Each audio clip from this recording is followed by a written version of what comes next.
Consultório CBN, com Henrique Bonaldi. Oferecimento Med Senior, plano de saúde especializado para a terceira idade.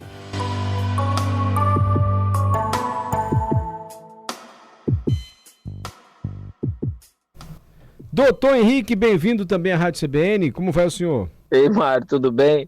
Tô rindo de nós todos aqui. Ó, Adalberto, vamos abrir uma rede de consultório médico no país chamado Ínguas e Aftas. Top. O senhor é um médico, a gente faz o marketing e Fechou, vai ser tudo. Sucesso, tá? Vambora. Vai dar demanda, tá? Ínguas e Aftas. Ínguas e Aftas. Ínguas e Aftas. Henrique Bonaldi, Ínguas e Não, Aftas. não vem com Henrique Bonaldi, não. Ué, porque o médico é só você, ué. Como é que você só eu e o Adalberto? Tô brincando. A Íngue e a Afta, eu e o Adalberto. Podia pôr um nome de duplo, né? Íngue e Afta. Íngue e Afta. Credo. Doutor Henrique, tudo bem? Eu acho que teve um problema. Tudo bem, graças a Deus, e vocês? Tudo bem também. Chefe, já tem pergunta aqui, boa pergunta. Temos perguntas de ouvintes da semana passada. Prioridades aos ouvintes, não é isso? Bora. Antes o WhatsApp, Patrícia, caso alguém queira fazer pergunta. 992994297. E antes do Mário pedir, eu repito, 992994297. Ó, ficou para hoje a pergunta do Alex. Quem tem diabetes tipo 2 pode controlar fazendo exercício físico? A gente comentou, mas não comentou muito, né, doutor? Mas isso aí é um dos pilares. Como é o nome dele, Mário? Desculpa. Alex. Ô, Alex, isso é um dos pilares do controle da glicose, né? Lembrar que quem tem diabetes é o cara que tem glicose maior do que deve no sangue. Açúcar, glicose é açúcar. O cara tem açúcar maior do que deve no sangue.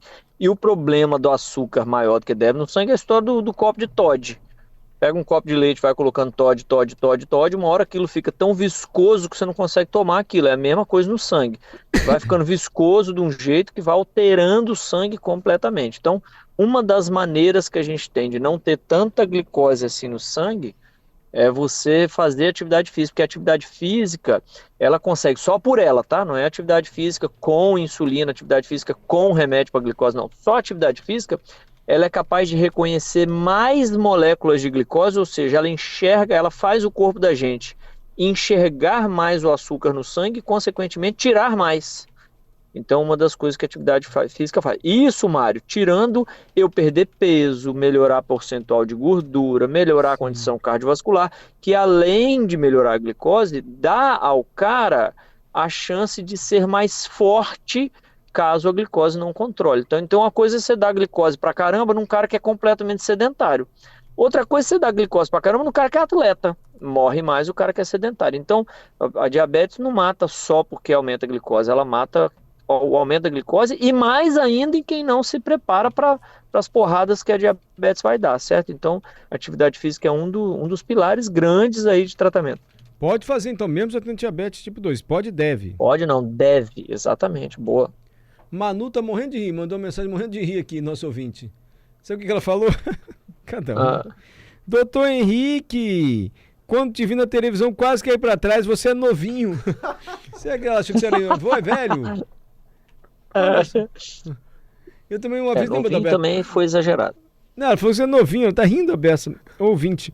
Lembra que a gente foi no almoço? Falou, Adalberto, é você? Eu falei, é ele, achei que era um senhor já bem de idade. Isso acontece muitas das vezes, tá, Mário? Eu tô Acho ali... que você é um senhor. Nossa, pego às vezes ali, tô fazendo um passeio, alguma coisa, motorista de aplicativo ali. Adalberto, te escuto no CBN Cotidiano, CBN Vitória. Eu achei que se tivesse uns 40 anos, aí entra eu, né, Mário? Tá errou muito por muito não. Aí percebe ali que não casou a informação. Então tá bom. Vamos lá, Henrique. Mas senhorzinho de 40 anos aí já encostou em nós, né, Mário? Aí peraí também. Adalberto tem 20 e pouco, 29, 28, 26, 2, tem 29, 6, 18, 42.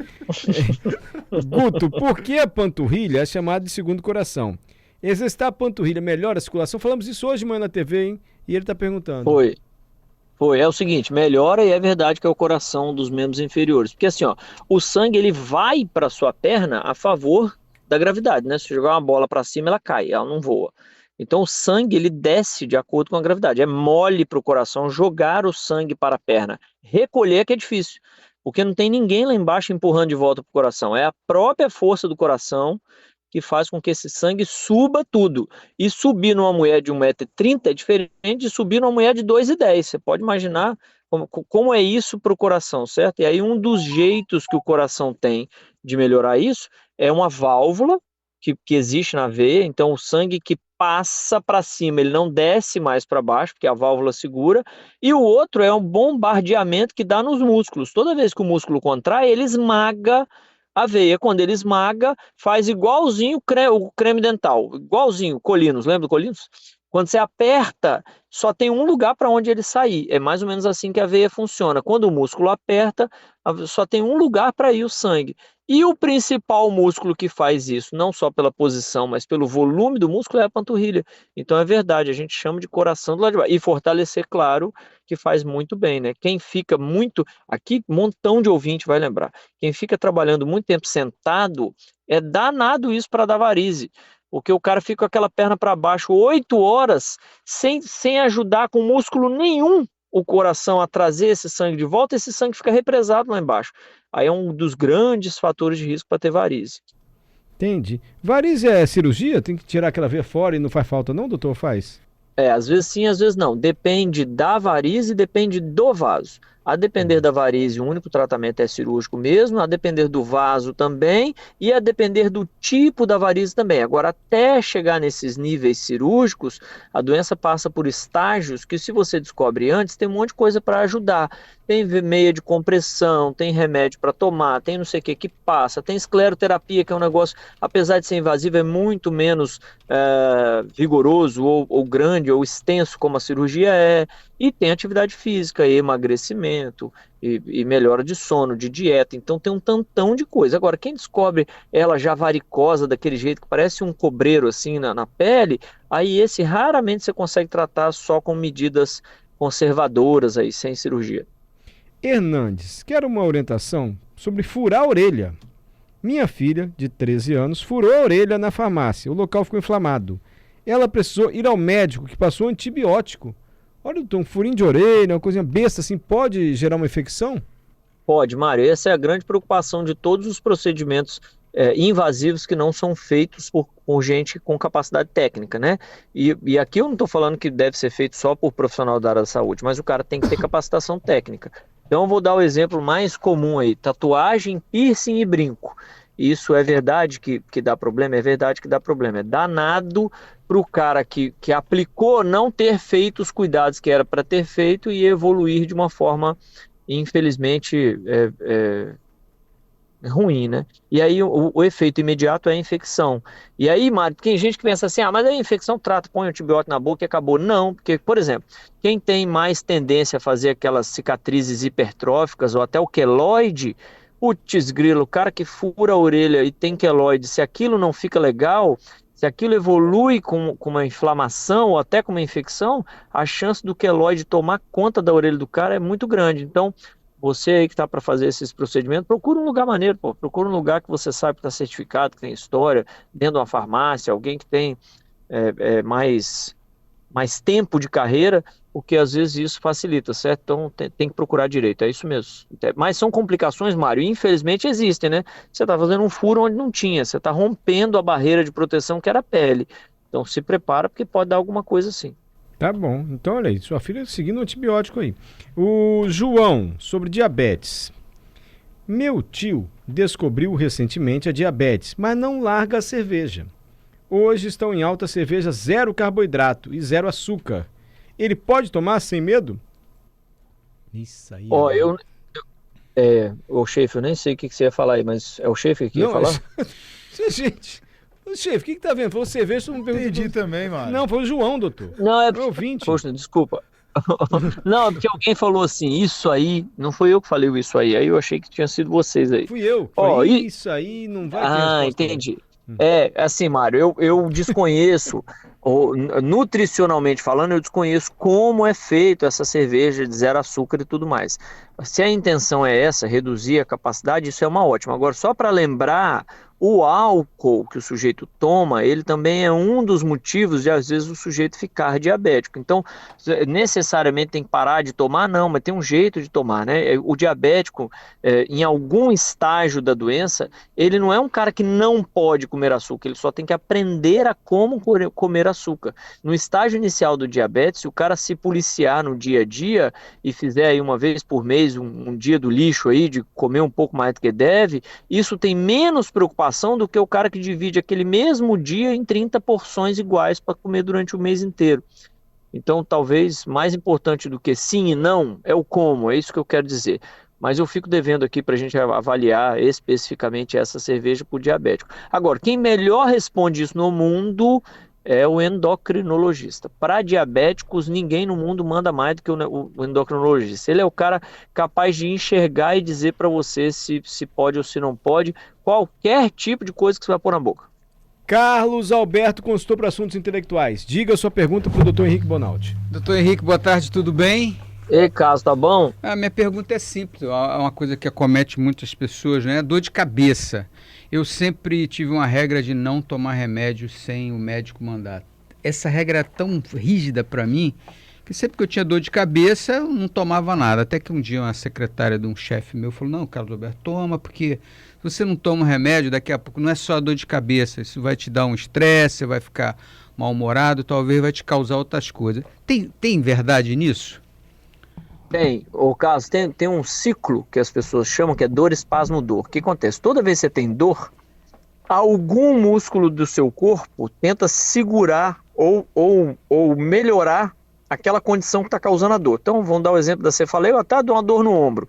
O cara tem dor, ele vai contrair o ombro de um jeito, ou contrair o pescoço na dor de cabeça, ele contrai o pescoço de um jeito que é para tentar tirar essa dor. E aí, essa contração incessante, patológica, doentia, ela gera mais dor, então o cara fica nesse ciclo. Eu gero dor pelo espasmo, espasmo gera dor. Eu gero dor pelo espasmo, espasmo gera dor.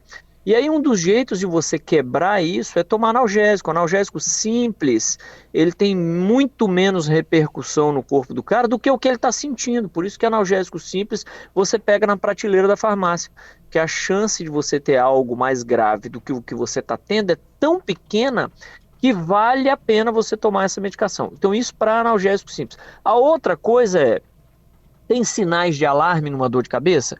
Toda dor de cabeça que eu tiver é uma dor de cabeça que eu vou tratar com dipirona, com paracetamol? Não.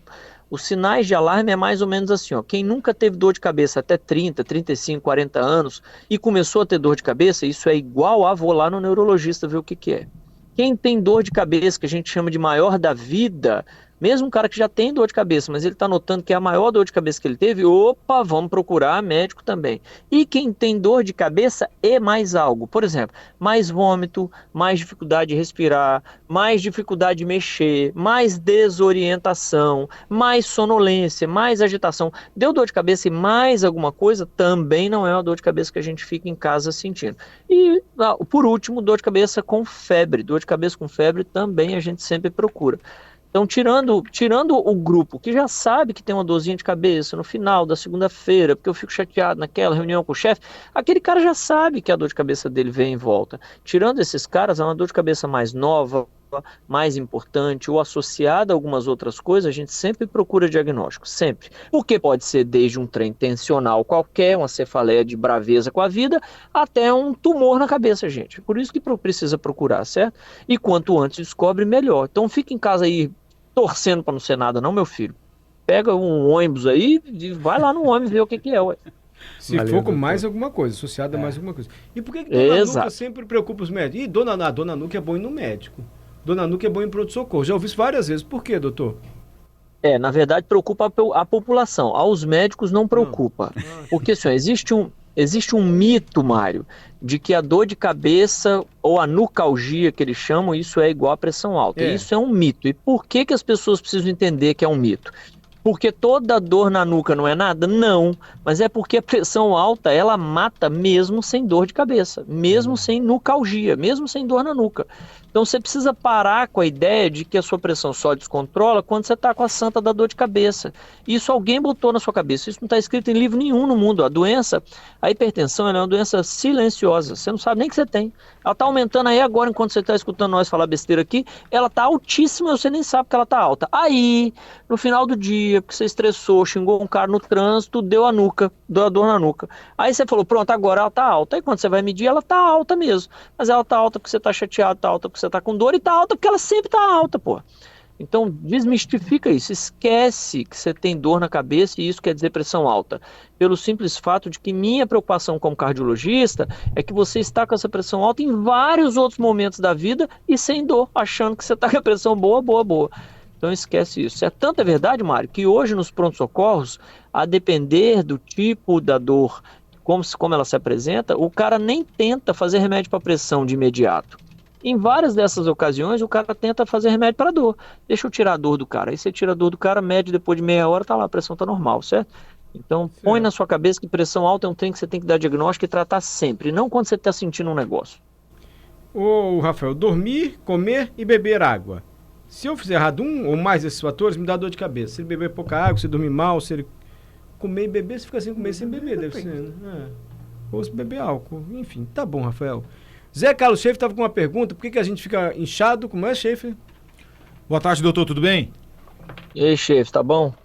Eu lembrei de um caso que repercutiu bastante nessas últimas semanas, aquele humorista, o Diogo Defante. Ele fez uma cirurgia para corrigir ali a vista dele, né? Ele tinha um olho um pouco diferente do outro. Ele fez uma cirurgia para corrigir, só que ele teve umas complicações, teve que tomar muito corticoide, e aí ele ficou inchado. O pessoal fez uns antes e depois aí na internet, mostrava que o rosto dele principalmente ficou bem inchado. Por que o corticoide causa? Na verdade, por que tem que usar corticoide nessas situações e por que ele causa esse inchaço?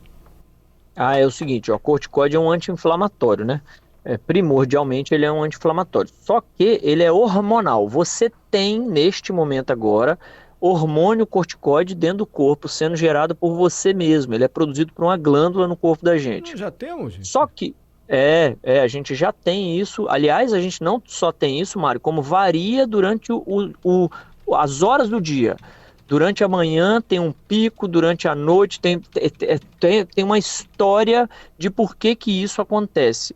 Faz parte, o corticoide, ele é um hormônio não só anti-inflamatório, que a gente faz dessa ação quando toma ele do lado de fora, como ele regulariza várias outras coisas. Para você ter ideia, ele ajuda até em contorno corporal, por exemplo, em depósito de gordura. Mas naquele que a gente dá do lado de fora, quando você dá por mais tempo do que deve, você corre alguns riscos de fazer uma síndrome, um negócio chamado Cushing, que nada mais é do que eu dei tanto corticoide para o cara que o cara modificou essas outras ações do corticoide. Entrou em demasia, fez mais do que deve. E uma das coisas que faz é essa retenção de líquido. Eles chamam isso de face de meia-lua. O cara fica com a face tão gordinha, tão cheia de líquido, tão mal distribuído que ele parece uma face de lua. E aí esse sujeito faz acne, que são aquelas espinhas, às vezes cai cabelo. Então esses indivíduos têm até um jeito de ir tirando a medicação, não pode tirar de uma hora para outra. E o corticoide é usado não só para anti-inflamatório, como é usado também para algumas pessoas que fazem transplante, fazem tratamento para doenças reumatológicas, autoimunes. Então esses caras seguram a própria inflamação melhor com o corticoide do que com o cetoprofeno, com o ibuprofeno, que são o que eles chamam de AINE, né, os anti-inflamatórios não esteroidais. Então o corticoide é uma ótima medicação? Mas na hora que deve ser usada por quem prescreve com atenção ao número de dias e dose que é feita. Mas ele é um anti-inflamatório mais potente que os outros, então? Mais potente nesse sentido, tem algumas outras coisas que ele age. O AINE, ele é mais para inflamação e dor, vamos pensar assim. O corticoide não. Só para você ter ideia, Mário, em doenças autoimunes muito graves, em que o sujeito está ali entre a vida e a morte, eles fazem um negócio chamado pulsoterapia. O que é? Vão pulsar o cara. É como se eles rebaixassem a imunidade do cara a beira zero só com a dose de corticoide. corticóide Entendi. tão alta, que a imunidade do cara segura e aí a doença autoimune segura. Quer ver um outro exemplo? Quem tem tumor intracraniano dentro do crânio, quando esse tumor cresce demais e você não tem condição de operar o cara naquele momento ali, você chumba o cara de corticóide numa dose altíssima. O corticóide é capaz de reduzir o tamanho daquele tumor. Então, corticóide não é brincadeira, mas é uma ótima droga desde que saiba usar. Henrique Bonaldi, como sempre, muito obrigado, doutor Henrique. Vão com Deus, viu, gente? Boa semana, viu? Boa semana para você também. Até a próxima terça-feira.